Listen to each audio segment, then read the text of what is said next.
My name is Kwabena Chenchahene Boating. Many thanks for joining us here on News Today. To our first story, and as the world marks Press Freedom Day today, journalists in the country are being asked to do more in getting access to relevant information for the Ghanaian audience. Speaking on the seeming delay in the passage of the Right to Information Bill, Ranking Member of Parliament's Constitutional, Legal and Parliamentary Affairs Committee, Joseph Osei-Usu, said nothing stops journalists from seeking information, contrary to claims that not much information can be accessed without the passage of the Right to Information Bill. He said the right to information is already enshrined in the Constitution to make room for transparency and accountability. He adds, though, that his committee has made the necessary recommendations on the bill, which is yet to be passed after several years of its introduction. He said what is left, as far as the Right to Information Bill is concerned, is for Parliament's Business Committee to reintroduce the bill for deliberation on the floor of Parliament.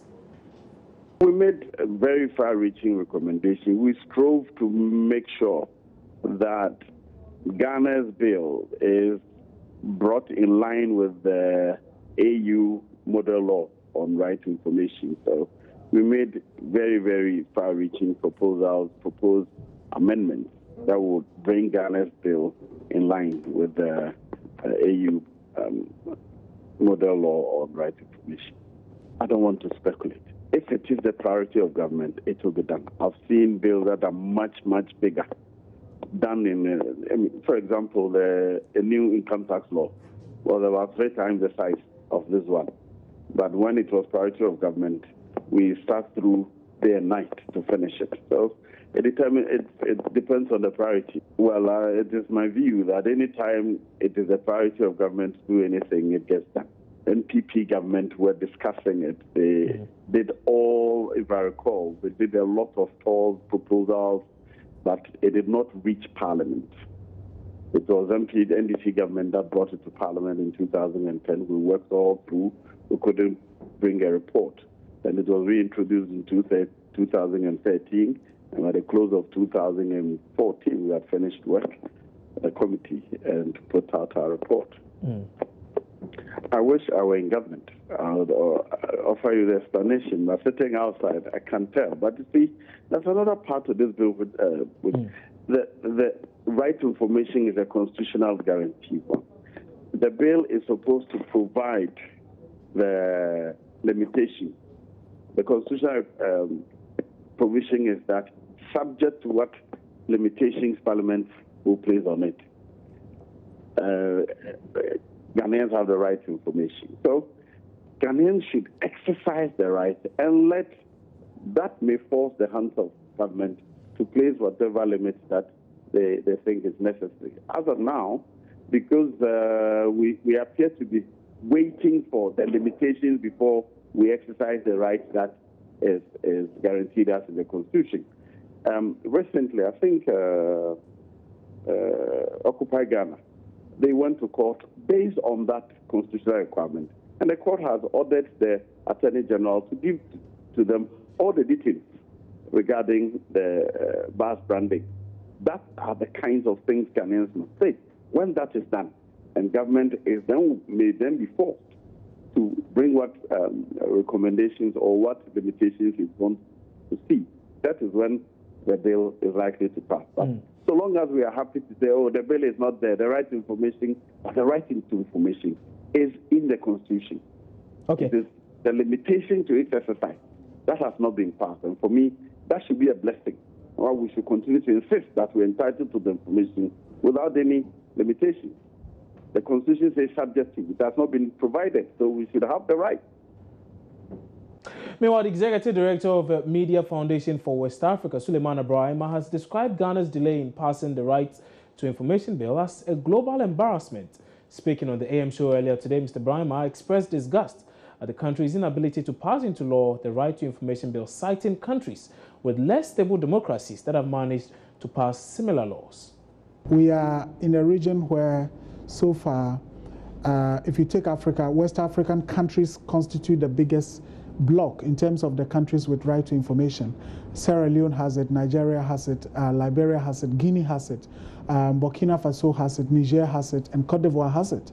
And for 13 years, as you know, the people of Ghana have been pleading with their government and with the people who say they represent them in parliament to give them the most fundamental right, which is that anytime they feel a need for information, they should have that legal right to access that kind of information. And our governments for the last 13 years, and our MPs, our parliamentarians for the last 13 years have said, we wouldn't grant you that right. And yet they would go around saying they are committed to they are committed to transparent and accountable governance, they are committed to fighting corruption, and so on and so forth. There cannot be any legitimacy for any claim that says a government is committed to fighting corruption when the same government is denying people their right to information.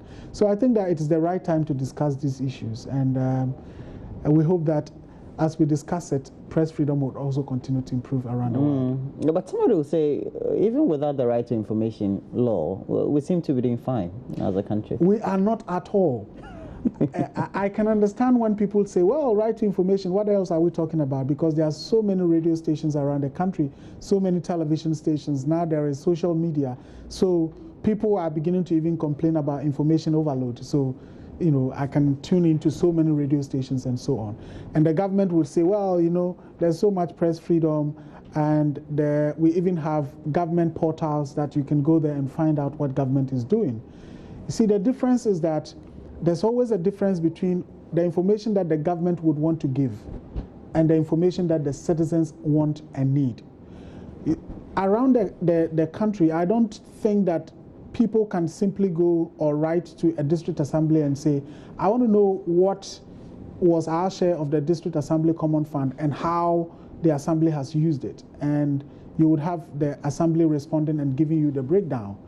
I don't know how easy it will be if I should ask that I want to know how much it is costing us as a nation for the president to be moving around the country doing the thank you tour. I don't know how easy it will be if at some point I decide that I want to know how much it is costing the MPP to run the 2016 campaign. I doubt any of these groups would willingly give out the information that is that will be requested.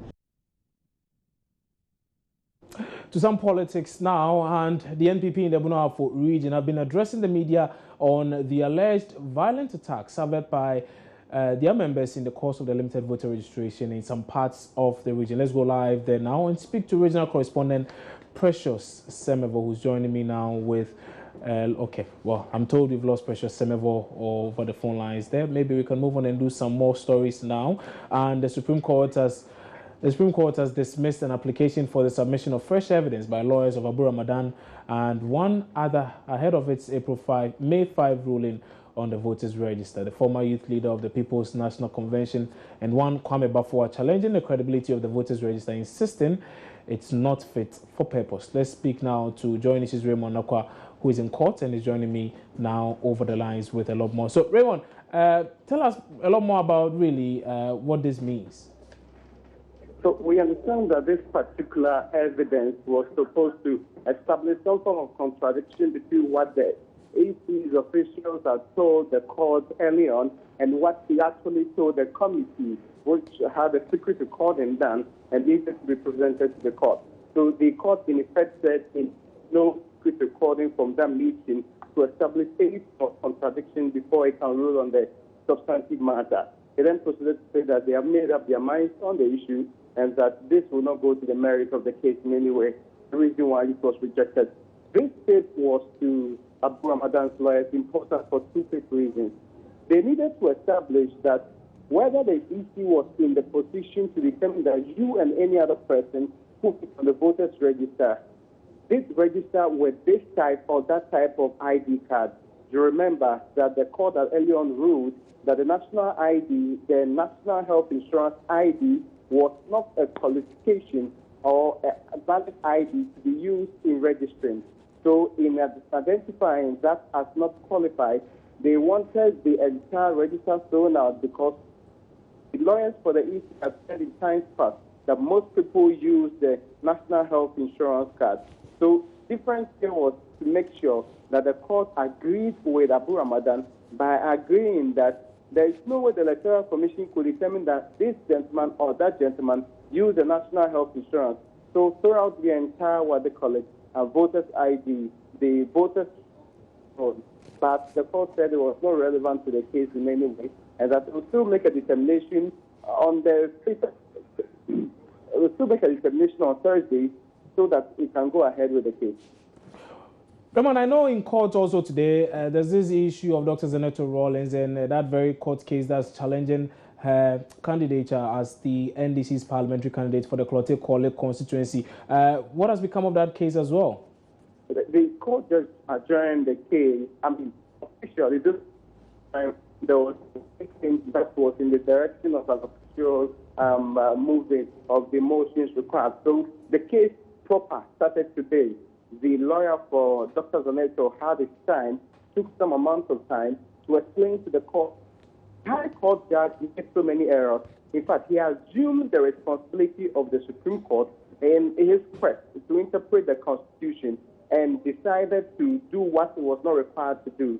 So beyond this, the court needs to be restrained because they, at that level, had on 2 occasions drawn the court's attention to the difficulty in the role of the Supreme Court, but the court refused to listen to them and even added court to them. So they don't think the court is qualified and justified in its ruling, and therefore they want the court not only to disregard the ruling and quash its earlier ruling, but also to make sure that the judge, Akabuafo, does not sit on the Zaneto case, which is determining a qualification to actually contest as parliamentary candidate on behalf of the NDC. Right. Many thanks for that update, Raymond Dakwa, and he joined us from court with a lot more updates on the voter register and indeed that case involving Dr. Zaneto Rawlings. Let's return to our earlier story where the NPP in the Bono region have been addressing the media on the alleged violent attacks suffered by their members in the course of the limited voter registration exercise in some parts of the region. Let's go live there now and speak to regional correspondent Precious Semevo, who's joining us with a lot more. So, Precious, what have they been saying at this very press conference? Well, they have been, coming out with what they call facts of what has been happening in the past 5 to 6 days when the limited voter registration, started.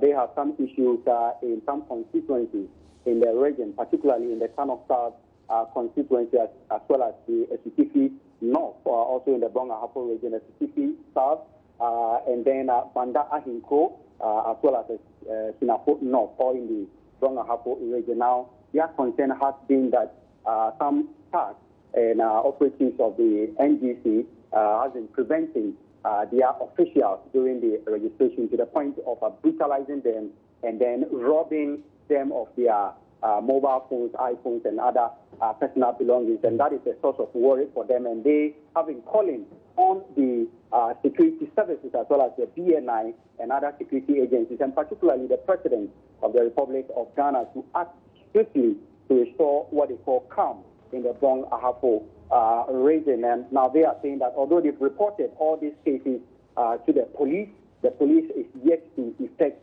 arrest in this high-profile cases, and they've been asking that would the police be fair in dealing in issues like this. They have no confidence in the Ghana police, but they are hoping that they will be up and doing in the election. And secondly, they've also been making some wild allegations, saying that the NDC, an NDC insider, has informed them that they have imported about over 3,000 Togolese into the Bonga-Hapo region to be registered in some constituencies, especially in the rural areas, for the upcoming elections. And the regional party chairman, that is lawyer Kukwasuma, is saying that they will be resisting this attempt by these over 3,000 Togolese to be registered in the Bonga-Hapo region.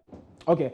Many thanks for that update, because we are also told that there's a similar situation in the western region, particularly Jomoro, where some persons there are accusing the opposition NDC of busing a number of people into the country and getting them registered for this very exercise. We're trying our very best to get in touch with the electoral officers on the ground to tell us a lot more about this very one, but we've been unsuccessful so far. Time now for us to still stay with the NPP though, and the opposition New Patriotic Party is accusing government and the NDC of a deliberate ploy to reduce the number of first-time registrants in the NPP strongholds. The party is calling on the Electoral Commission and other relevant stakeholders to ensure the situation is rectified in the interest of Okwachi Afreniama is at a media briefing by the party here in the Greater Accra region. Once you're able to raise him on the phone lines, we'll bring you a lot more details on that very story. But time now for us to take a break here on News Today. We'll return shortly with a lot more. Don't go away.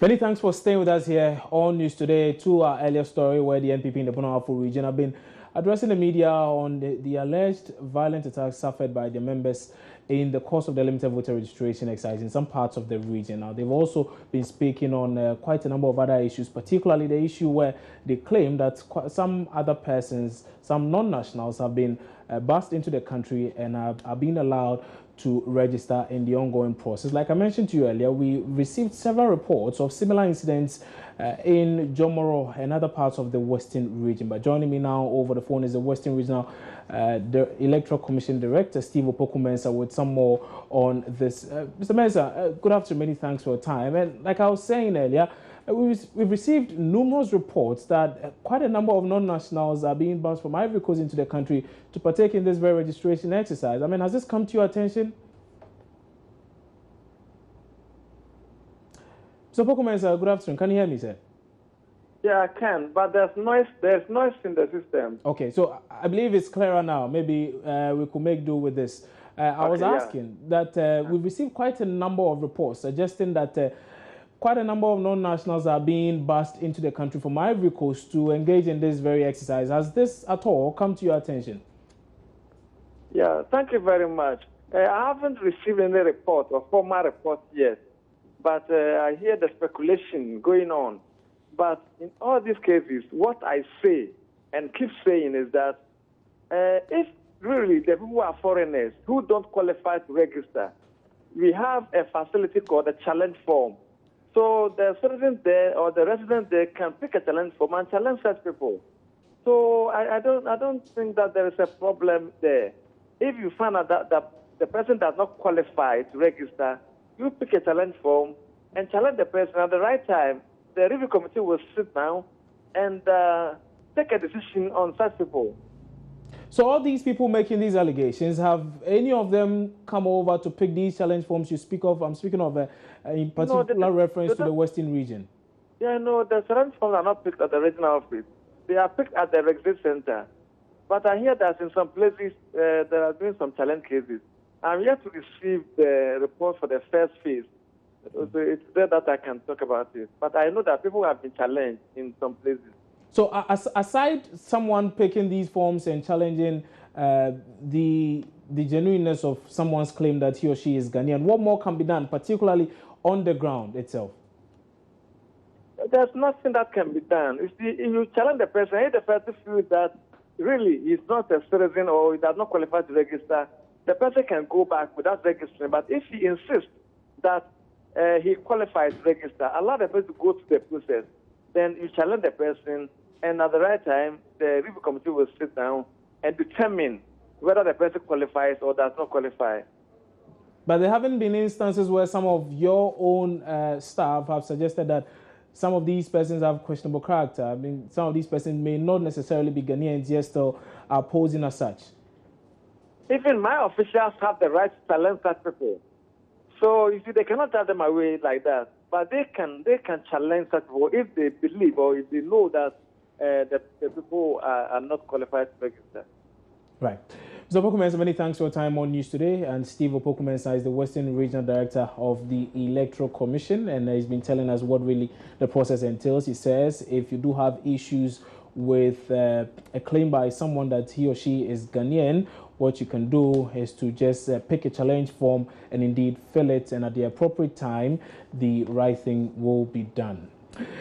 Now, the opposition New Patriotic Party is accusing government and the NDC of a deliberate ploy to reduce the number of first-time registrants in the NPP strongholds. The party is calling on the Electoral Commission and other relevant stakeholders to ensure the situation is rectified in the interest of Okwachi Afreniama. He's joining me now on phone live from the NPP headquarters with a lot more on this very situation. Afre, so what more have they been saying at this press conference? Okay. So we still do not have Kwacha Nyama on the line. Once we do have him, we'll bring you that very conversation. We can now move on and do a few other stories because quite a number of things have been happening in the country today. And one of the persons allegedly attacked by the MPP's Ashanti Regional Chairman, Mr. Nchubu Esiakon, has lamented how he was almost shot and killed by Mr. Esiakon and his bodyguards on Sunday. Felix Ibrahim, a constituency secretary of the party, says himself and the member of parliament for Menchia North, Collins Owusu-Mankwa, were attacked by the party's regional chairman on Sunday without provocation. Police in the Ashanti region have meanwhile issued a notice for the arrest of Mr. Nchubu Esiakon over the said accusations after he failed to honor an invitation. Now, here's a narration of what happened on the day by one of the victims, Felix Ibrahim. He physically assaulted me.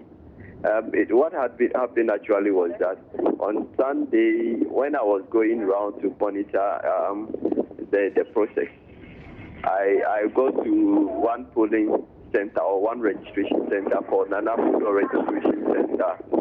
And then I was there monitoring and then chatting with our party people over there. So in a moment, the Honorable Member of Parliament also came around. So whilst we were there chatting and then talking to people in the queue to have patience, because the machine was having a little problem. So we were telling the people to have patience so that they will be able to register. So within a twinkle of an eye, when we were around chatting, we saw a convoy of 3 vehicles.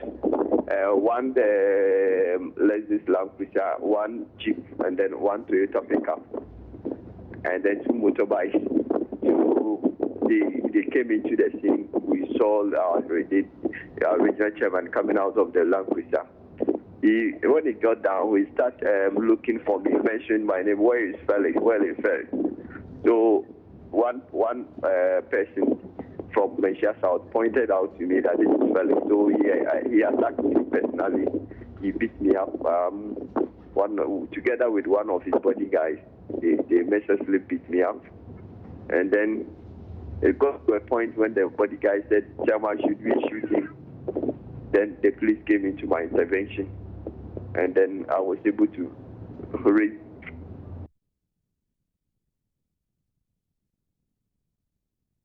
So let's go on to the phone lines now and speak to spokesperson for the Ashanti Regional Chairman of the opposition New Patriotic Party, Andy Owusu, whom I'm told his line has just dropped there.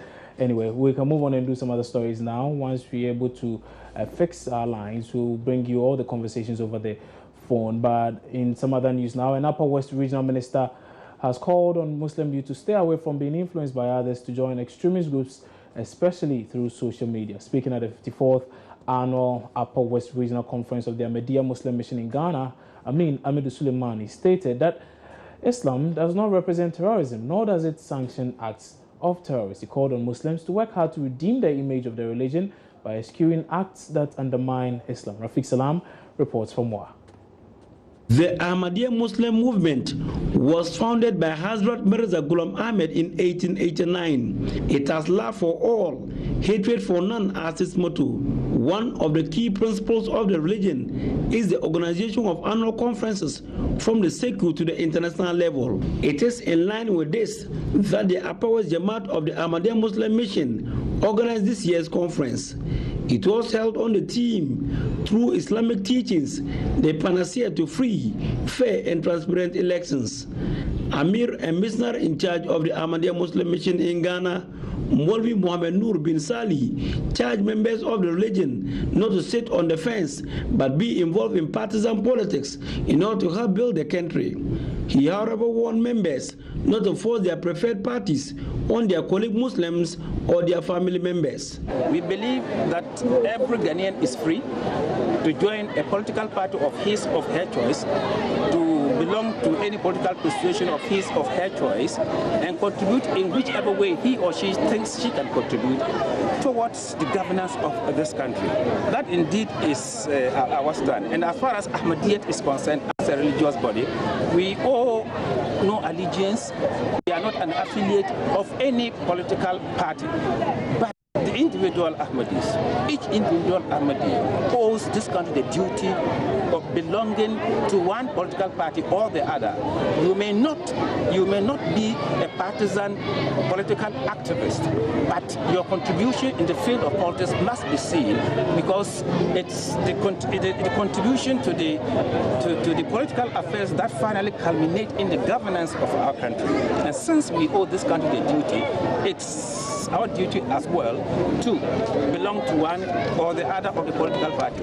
Upper West Regional Minister Atani Delali Emmanuel expressed concern about the security of the state, which is threatened by terrorism from unscrupulous individuals and groups. Let us, first of all, pray against such devilish acts, and secondly, the security pressures and report suspicious characters found in our communities to the security agencies. It is important to state that Islam, and for those who misunderstand Islam, Islam does not represent terrorism, nor does it sanction the acts of terrorists. We part of the Quran that Allah just won't kill people because they don't believe in what you believe. You are only allowed to resist anybody who wants to prevent us from worshiping Allah. That's what Allah gives us our authority. Other than that, you have no other right to go take somebody's life for no other reason. He called on Muslims to work hard to redeem the image of the religion by eschewing acts that undermine Islam. Let us make this point clear to our brothers from the West who are not Muslims, that Islam does not permit what is going. Neither is Islam that way. It is just some madman's belief that they carry out, but because they are wearing long beard and wearing all manner of things, they consider us as Muslims, and then we are all lumped in as Islam being a barbaric religion. Islam is one of the most peaceful religions, and that is what Islam means, peace. Reporting for Joy News, Rafiq Salam. Wow.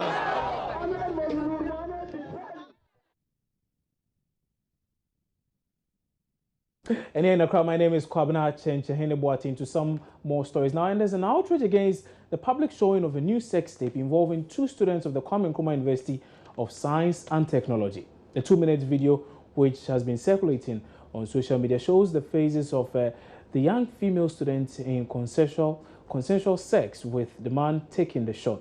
Some students purportedly from the Continental and the University Halls, Katanga, besieged the Independence Hall and showed the video on the screen yesterday, demanding that the victim comes out to identify her male accomplice in the video. The development has angered many in the city. Love FM's Kwesi Debra joins me on phone now with a lot more on this very one. So, I mean, Kofi, tell us a lot more about this leaked sex tape, really. I mean, why so much fuss about it? Can you come again? I cannot hear you well. Yes, I'm saying, I mean, why so much emphasis on this sex tape? I think the issue is, now the student involved here is a first-year student. That's the thing we're getting now, that the girl is a first-year student, and that, as we call the whole after. There was quite instance about the fact that the guy took those shots, and his face did not come in, but it was rather the girl and the girl's face in the body which came in the video. So there is sense about the fact that it's about a first-year student, and she's too young.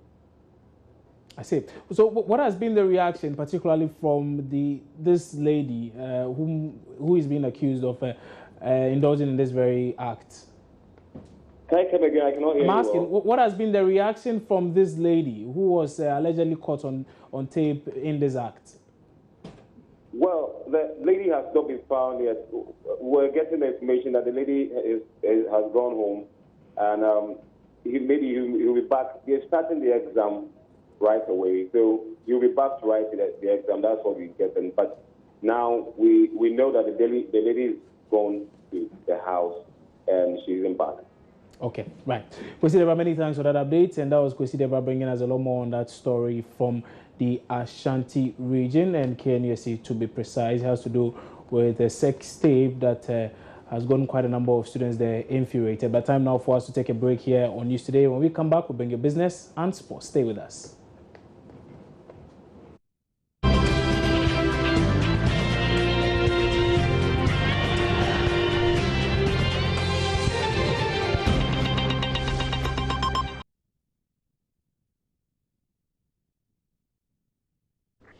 And now time for some business. And the Group Managing Director of ICOM Group of Companies, Yao Samoa, says SMEs cannot engage in global partnerships and explore business opportunities on the international scene because some key factors that continue to undermine such moves. He cited lack of government support, absence of an enabling environment, and attitude as key drivers for boosting pursuing international businesses. The Ghana Investment Promotion Center, GIPC, has offered to support indigenous business operators to expand their ventures beyond the shores of Ghana. But in an interview with Joy Business, Yao Samoa said there should be more commitment to overcome the outlined hurdles to make expanding businesses beyond the shores of Ghana possible. There are several reasons why it's difficult for Ghanaian companies to go global. It's attitude, it's also the environment in which they work, it's support from government as well. It's also probably our institutions, whether it's in our schools or it's in our regulators. So there are several things we haven't done right, and for which reason it's difficult for us to go global. The few Ghanaian companies which have tried to go global, they've not had near to nothing, no support at all from the various institutions. They've done it out of sheer determination, and that's all. And the question you want to ask yourself is how many people are that determined to go international when they are making profit here? So there are several reasons, just as I've enumerated. Yes, you mentioned government and all that, but can you specify, can you give us details as to some of these problems? No, so I mentioned attitude. So if the common attitude is just to, if the common attitude is that business is a means to an end, I want to do business so I can make money or I can take my kids to school. Once you've achieved that, you are done, you are tired, you know. But if the attitude is that I'm doing business so that I can impact on society or I can bring a change to the society in which I work, or I can provide a product which can serve humanity, then you're not just thinking about your immediate surroundings, which is Ghana, but you're thinking about global or the countries which are around you. So attitude is key.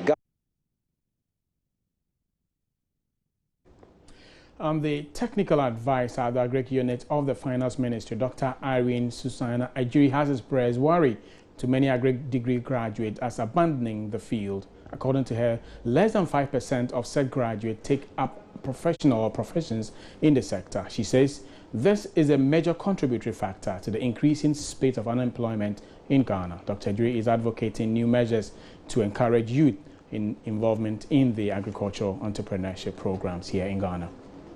For us, agriculture is a science. So we are trained to understand the science of the soil, the science of crops, the science of even post-harvest produce. So we do a lot of science learning, and then economics, and then business.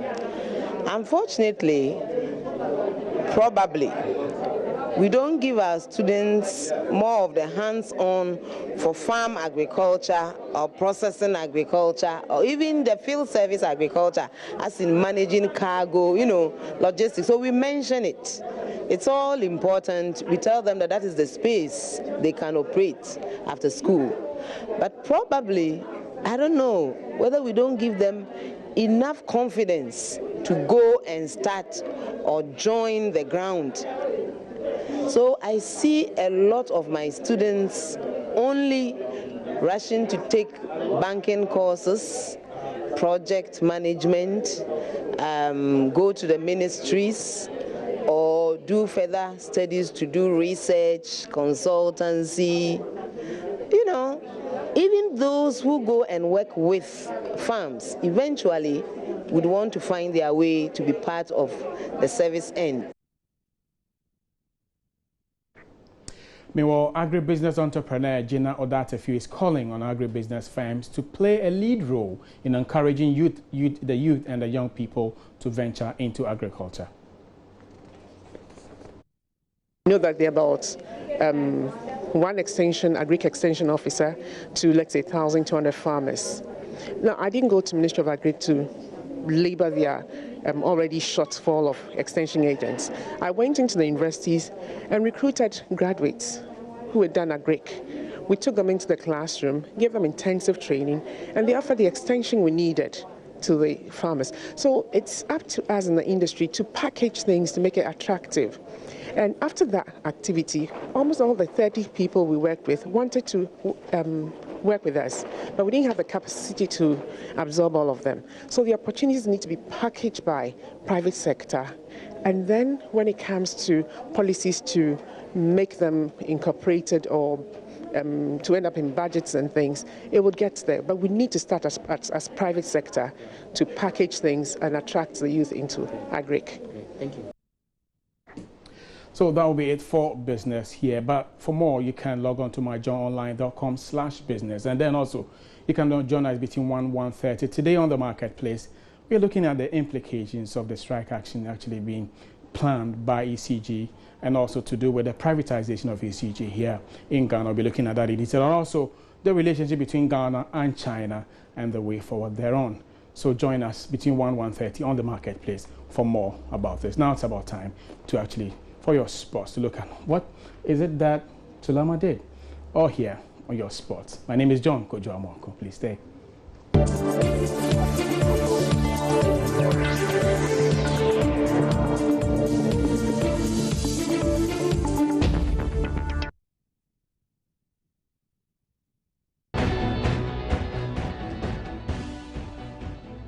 Good afternoon, my name is Baba Tanda. Let's talk sports right here, right now, and we begin on a very sad note. Now, a staunch Heart-to-Folk fan, Hudu Yaya, aka Al-Haji, and he's the owner of Nima Alaska Chapter 3. He has been pronounced dead at the Ridge Hospital in Accra earlier today. Now, this is less than 24 hours after his side's shocking 1-0 defeat to sworn arch-rivals Kumasi Asante Kotoko. Now, the fan is believed to have collapsed during the course of a fierce encounter at the Accra Sports Stadium and was taken to the Ridge Hospital, where doctors failed to resuscitate him and was pronounced dead earlier today. Now, joining me on phone is for confirmation for this particular story is Public Relations Officer of Heart-to-Folk, Opariado. Hello, Opari. Good afternoon to you. Have you received any news as such?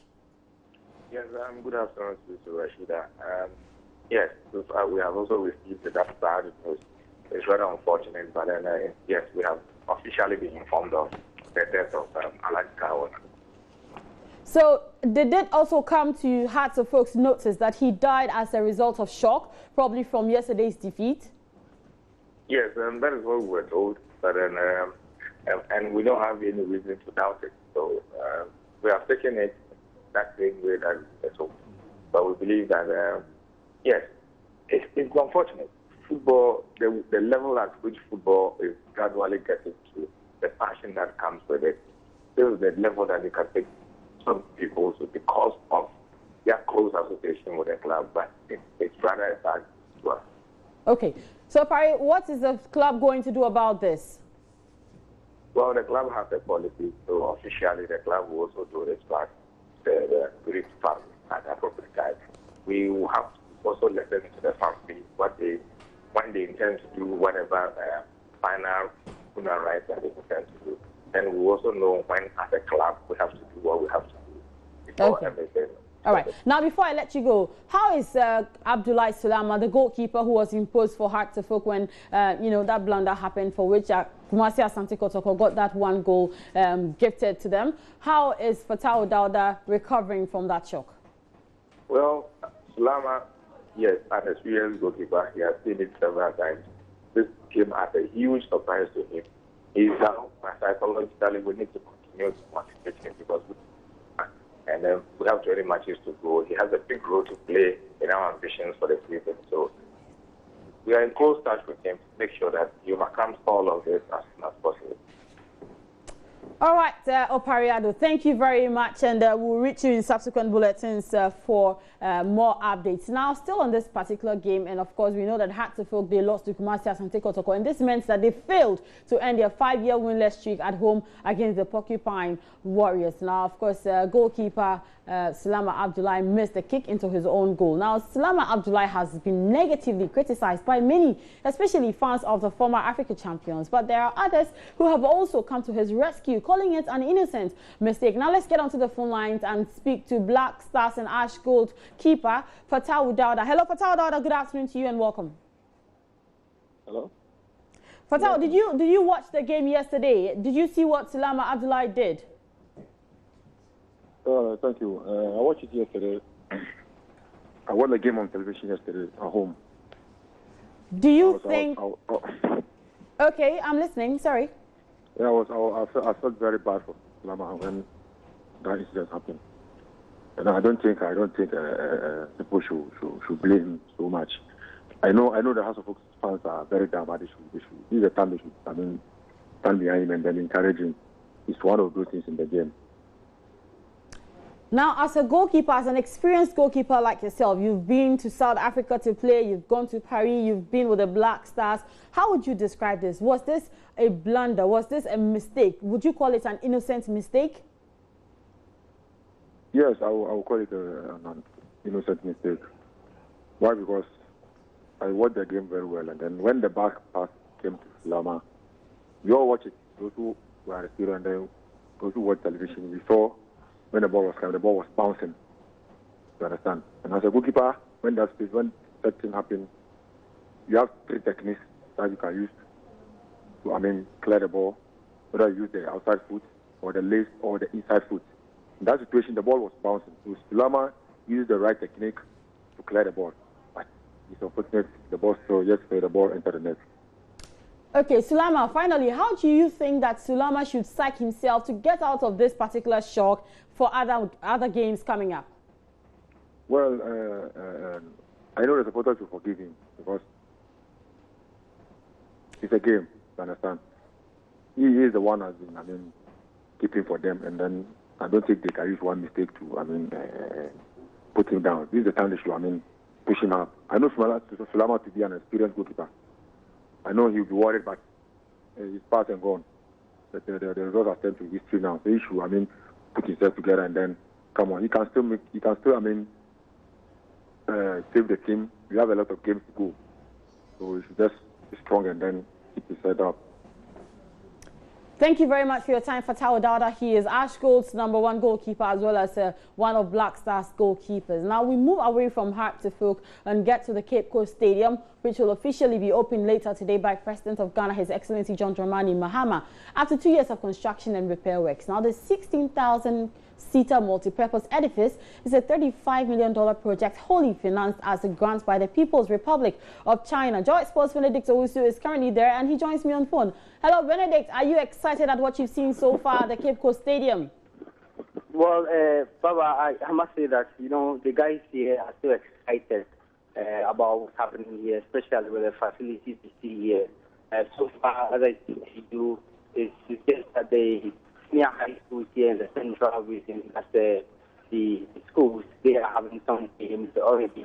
We've had the athletics competition, now I'm at the basketball court, a year at the basketball court, also the netball court, and we also have a tennis court. But currently, your former school, that's Agri Memorial, they are playing in France, man, and on the basketball court. That's for the ladies. So that's what they are doing. And later on, we'll have the Black Star Life team play China under 19 on the main pitch, the large green pitch. And the fans, the people of Cape Coast have to the stadium, in the 15,000 capacity stadium.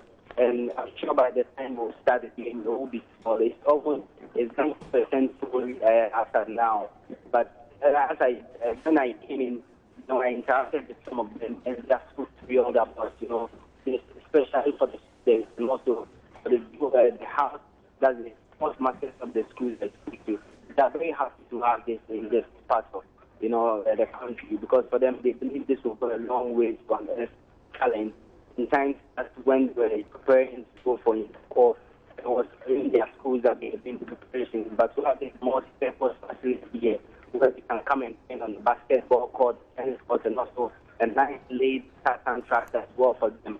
Then they believe that will go a long way to help them in terms of their participation in the intercourse and also to unearth talent. So I mean, in terms of the events this afternoon, it is going to be something something that will be very memorable. The President, His Excellency John Dramani Mahama, will be.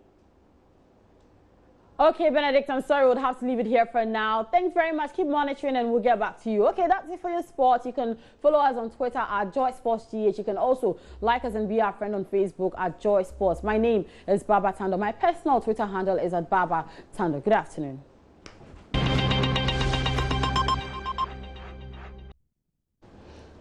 Thanks so much for your time. My name is Gladys Osei Oredu. BET Award winner Stonebwoy has returned home from his European tour. He recounts how successful it was. This game to support it was set ablaze. Techno from Nigeria also came to perform on the night. So the initial one that kick-started the tour was amazing. We've left a mark in New York. Trust me, we've left a mark in New York whereby the expectation is up there for Ghanaian artists.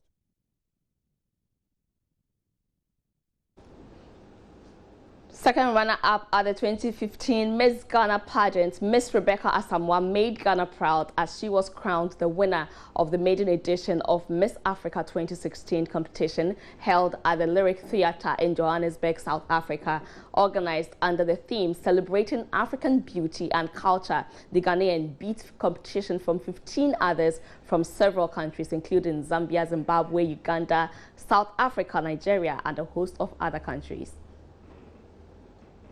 Projects too as well. What was the charity project? Blood donation drive. You remember we had this blood donation drive in Rollins Park, and then we educated the women and all that.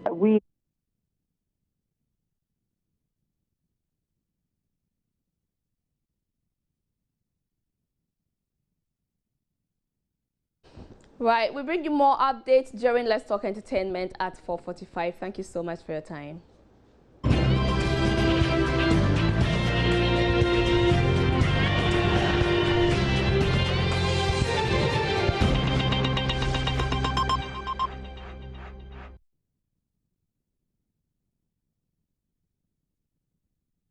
And that's how we wrap up our news today this afternoon on the Joy News channel on Multi TV. My name is Kwabena Chencheheniboati. Remember to log on to www.myjoyonline.com for a lot more stories. The Marketplace comes up next with John Amarco. Many thanks for your company.